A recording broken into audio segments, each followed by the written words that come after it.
Well, howdy, howdy, howdy. Nearly Senior Citizen here. Greetings, boys and girls, and welcome to this, another brand new day. Yes, indeed, it is Saturday, which caught me totally by surprise. It doesn't make sense, panted Tammy, leaning against the rough bark of the tree. I'm no one special. She dropped the gore-soaked branch she'd grabbed off the ground when the beasts attacked. She staggered away from the flesh-spattered evergreen toward the flayed skeletons of her devoured companions, the remains of the unchanged residents of the town. When the 50 beasts had turned their attention to her, she'd lost herself to anger and waded into battle with her branch, and the monsters had simply come apart under the blows. Monsters that had withstood shotgun blasts to the face exploded into screaming, dying animals with a simple smack from her old, dead stick. This just doesn't make sense, she said. I sort of thought it was going to be Friday, but my mind is set up really, really weird, and that whatever happens in the morning, by the time I hit around noon, whatever happened in the morning feels like it happened yesterday.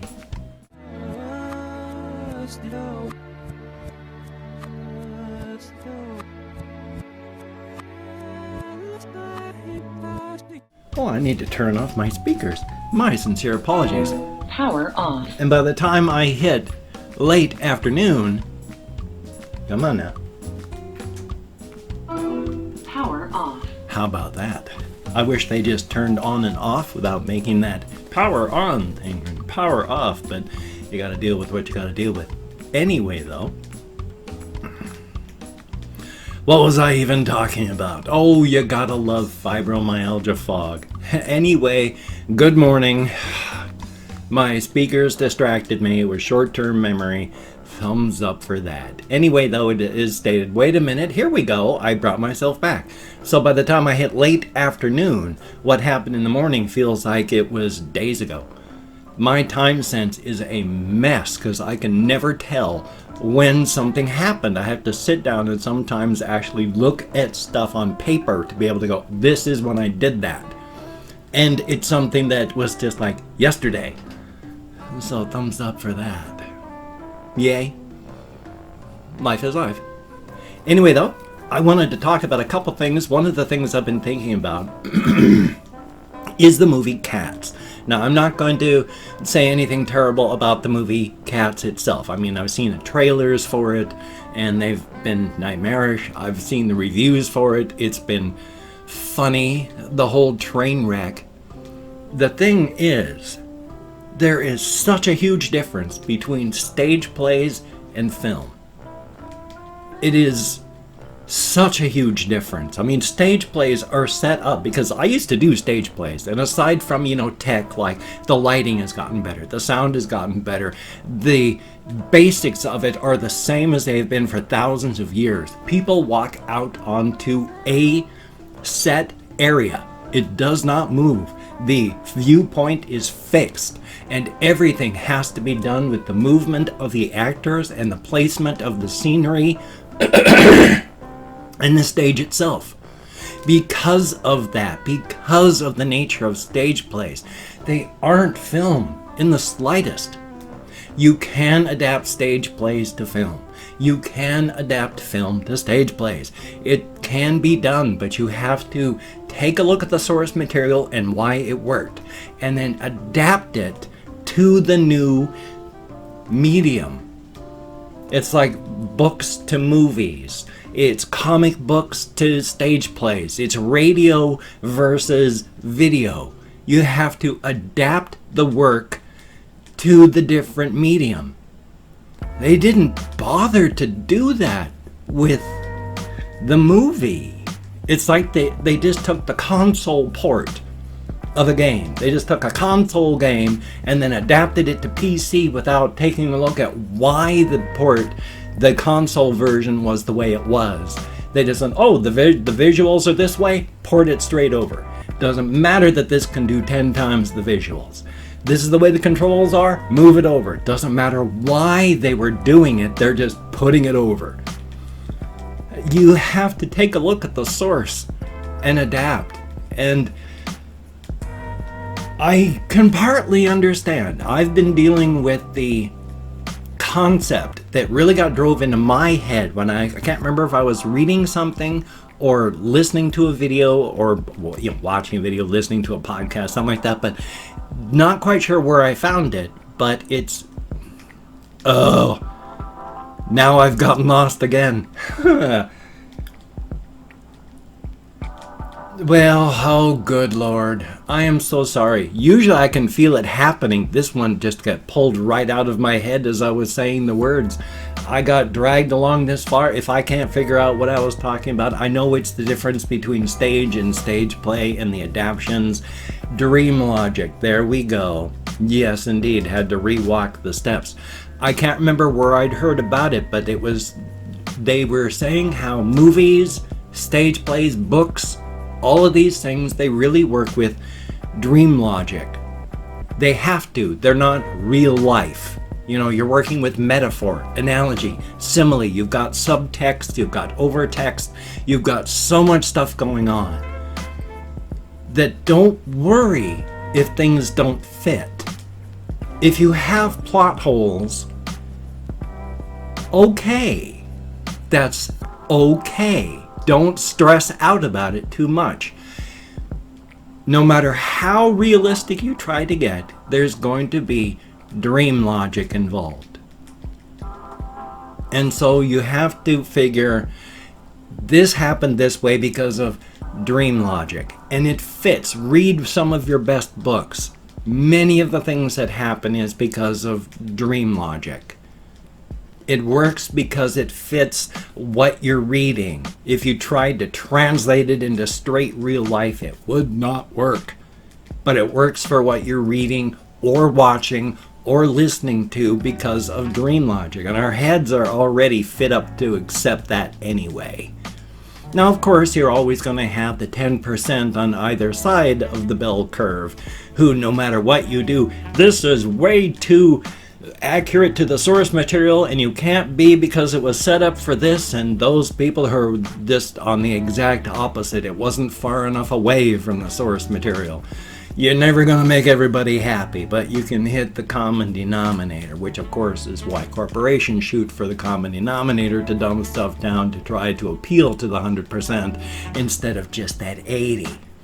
Because 90 will get you another couple billion. So life is life on that. Thumbs up. But that was just my disjointed, confused, forgetful rant on the differences between stage plays and movies and why you really have to consider the source material and how it will fit in the new medium. Oy vey. So, thumbs up. I mean, there's nothing wrong with making adaptations, but boy, if you've never done any work with stage plays and you're just adapting a stage play to a movie, get somebody who does the stage play work. Thumbs up. And I went walkies last night. Also, I don't know if you can hear it, little Gojira on the other side of her home over there. She has her nest in the far corner. She's busy munching and cracking seeds and nuts and chowing and just, it's not sleep eating because she's awake, but she is in little tennis ball form, where she's got like her back feet out, and so she's hunched over, and it's kind of like sitting like one of those plush toys, and then just and then she's gonna fall asleep when she's done. So thumbs up on that. But I went walkies last night, and that was a good thing. So speaking, well, it's taken me like a year and a half. I finally got the tightness of my boots almost correct. They're still too tight when I put them on. Partially they're too tight, and partially because of my fibro. Any pressure at all on my feet hurts. I can have they have soft cushiony insides on them, and I can easily push my finger between my foot and the cushion. But there's pressure, and so it hurts. But if I put my shoe on loose enough that it doesn't hurt, then my foot is just flopping around and it's loose, it just doesn't fit, and you're gonna get blisters that way. So thumbs up. But little Gojira, oh, she's actually doing things. That's a good thing. I wish Dust Mop was awake because he's not a dust mop anymore. I finally trimmed off enough stuff, and he is so well behaved. he will be in his home. I can just reach down and scoop him up. And then he just sits on my hand as I take these scissors and I go snip, snip, snip, snip, snip, snip, snip. And only if I get too close to his shoulders or to his head does he turn his head and try to sniff at the scissors. But otherwise, he just sits there on my hand as I trim the fur away. And then I can just put him back down into his home. He is so well behaved. He is an awesome little guy. And of course, little Thigmo, he's still really nervous. It takes a while to pick him up, because when I move the cage parts and then he's down there looking up at me, if I reach down the first time, he dashes. So I've got to take my hand out again. And then he'll come over because, hey, there was something, what's going on? And so he wants to see. So I put my hand down in there again and he'll dash off. So I get up and leave and then he comes back. This time, generally, I can reach down and then scoop underneath him and pick him up and bring him up. He's nervous, but he also is curious and he knows that it's okay. So he freaks out because he's trembling as I pick him up. But when I set him down, like on my chest or on my lap or on my desktop or anything like that, he immediately stops trembling and just starts sniffing around and exploring. So that's a good thing. And of course, Saber is doing good, and little Dr. Snurf up against the window, he's doing quite well indeed. Definitely a thumbs up on each and all of them. Hamsters are awesome. There are lots of other rodents I'd love to get. I'd love to get some mice. I love rats too. I've had rats in the past, and while I don't like their long hairless tails, that's just a small part of them by weight and mass. The rat part of the rat is actually awesome. They are very good things. They are affectionate. They are smart. It's a good thing they don't have paws like raccoons, because we would be overrun. They'd take over. Just like raccoons are amazing. I'd like to have a raccoon as a friend, but I have talked with people online who have known people who had raccoons as pets, and they are wicked smart. This one person had to be very, very careful with his pet raccoon because it loved to go into the kitchen, stuff towels into the bottom of the sink, turn on the water, and then when the sink overflowed and there was water all over the linoleum floor, it would run and then whoosh, scoot across its belly on the linoleum floor. So they are wicked smart. So much as I like raccoons, I don't think I would really be able to deal with one of them with their little paws always grabbing stuff, moving it around, and oy vey. So thumbs up on that. But they are awesome. They're very cool. And of course, I am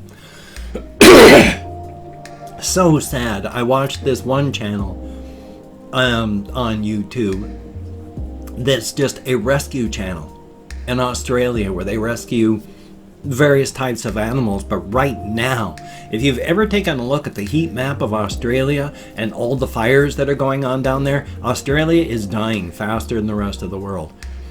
The water around Australia is dying. The land of Australia is dying. They're trying to rescue all of these poor bats because of the heat and because, the heat and the drought and the fires. Massive amounts of bats are dying everywhere. So they're being overwhelmed with all of these poor orphan baby bats. And it's just so sad. They have to wrap them up in little blankets to keep them warm. And because normally they'd be glommed onto their parents, they give them these little rubber binkies to put in their mouths, like little pacifiers. And then they just keep them warm and they do their best, and all these poor bats. Oh, it makes me so sad. Again, it's like if we stomped on the carbon brakes right now, only billions will die. The longer we do, the longer we wait, the death toll is going to be higher. It's going to not be a pretty world very, very soon. with all of the immigration and refugee crises that's going to occur, and the rise of authoritarianism, which of course authoritarianism usually leads to nationalism and aggression, armies, fights. What's going to happen with the refugee crisis? This is not going to be pretty. It may be just fighting amongst the ashes as the world burns. I've already read a couple articles about that where they see no hope for the future, where it's just going to be basically tribalism and fighting until the world burns and the planet is rendered uninhabitable in about 75 years. And it's also that rich people can continue being rich, because after all, the rich will die last. And that right there is enough for them to say, let's keep doing it. We'll die last. Yay! Thumbs up for that. Anyway, though, after ending on that depressing note, I have been working on something happy and friendly, which is not happy and friendly at all. It's those intro parts when I was out walking. I was coming up with a really silly idea. Incredibly bloody and violent. Hopefully funny. Hopefully good. Definitely quite amusing. And I wanted to end it on something a little less depressing than how the world is burning around us.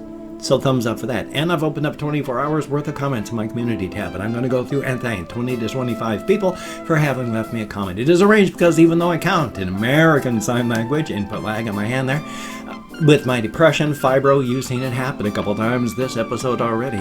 Thumbs up for that. I'm getting better, but I'm going to hit a functional limit soon. And if I mispronounce a username, no disrespect is intended. I'm an American English speaker, just not good at that sort of thing. And of course, it is a range of 20... Nope.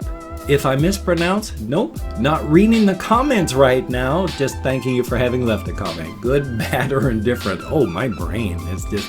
It's painful inside of my skull. Not really, of course. But we have Heroic Lunacy, thumbs up and thank you very, very much. And we have Ms. Lee, thumbs up and thank you. And... Islalsland 336, thumbs up and thank you. Sippin' on Tea, thumbs up and thank you. Chrysalis Valerie, I don't know why I wanted to pronounce it so bizarre. Thank you very, very much. Ice Damon, greatly appreciated. Dragon Spheres, thumbs up and thank you. Aman Badaria, I sure hope I'm close. Thank you very much. Yung Rosai, thank you very, very much. Alex MJ Broken 64, thumbs up and thank you. And I really need to get my stuff organized in my chest in that game. Oy vey. Thank you very much. I will use that. Craig Holman, greatly appreciated. And Leafy's Hyper, thumbs up and thank you. Keegan Brett, greatly appreciated. TX3, and then some, I think it's kanji after that, or katakana, not sure, but thank you very much. Kathy Kitscat, here's hoping things get better. Brock Kessler, thumbs up and thank you. Sebastian Ferris, greatly appreciated. Nicholas Zhang, I'm not sure how to pronounce that exactly, but thank you. Sprung Cookie 81, thumbs up and thank you. Metallica, or Kieran, Metallica Kieran. My apologies. Kieran, Metallica fan, greatly appreciate. Confused Owl, 29, thumbs up and thank you. Steve Thompson, thumbs up. Our Lady of the Our Lady of the Perpetual Scowl. My apologies for my rental tongue syndrome today.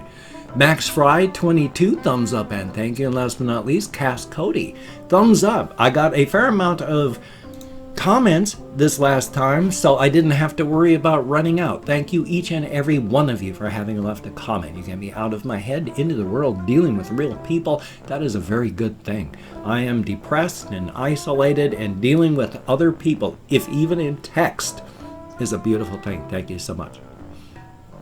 If you could check out my various links, that's the praying mantis form of my Jaeger. I have Twitter, Facebook, GoFundMe, Patreon.com. Boy, I have a bad case of rental tongue syndrome this morning. My sincere apologies. If you could check those out, that would be awesome. If you could donate to my GoFundMe campaign or become a Patreon.com patron like one of these beautiful and awesome people, that would be beautiful and awesome. I'm really worried about next month. If you could help in any way, that would be awesome. I will die if I go homeless, and that's not something fun to even look forward to.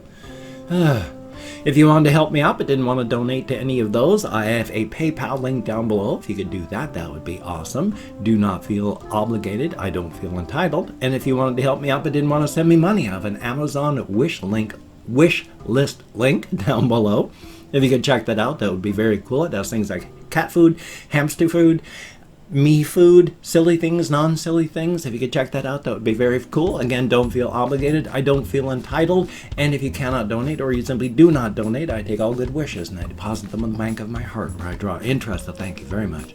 If you could toss me a like, I do appreciate all the positive validation I get from my existence. Definitely a thumbs up. And of course, if you could subscribe to the channel and hit that bell, that would be very cool. Greatly appreciated. I would understand if you did not wish to, but if you are down with it, I will do my very best to keep you entertained from now until the literal end of time. 3D end of time. Yeah. Well, anyway, though, I've got this video. I've got hopefully another 2 coming up today. That would be awesome. If I don't, I don't, and that's all right, too. So you take care. Have a great day today. I will see you on the flip side, my friend, and that is a very good thing. Take care of yourself. Be good. Don't mind the holidays, and just, be good. It's all right.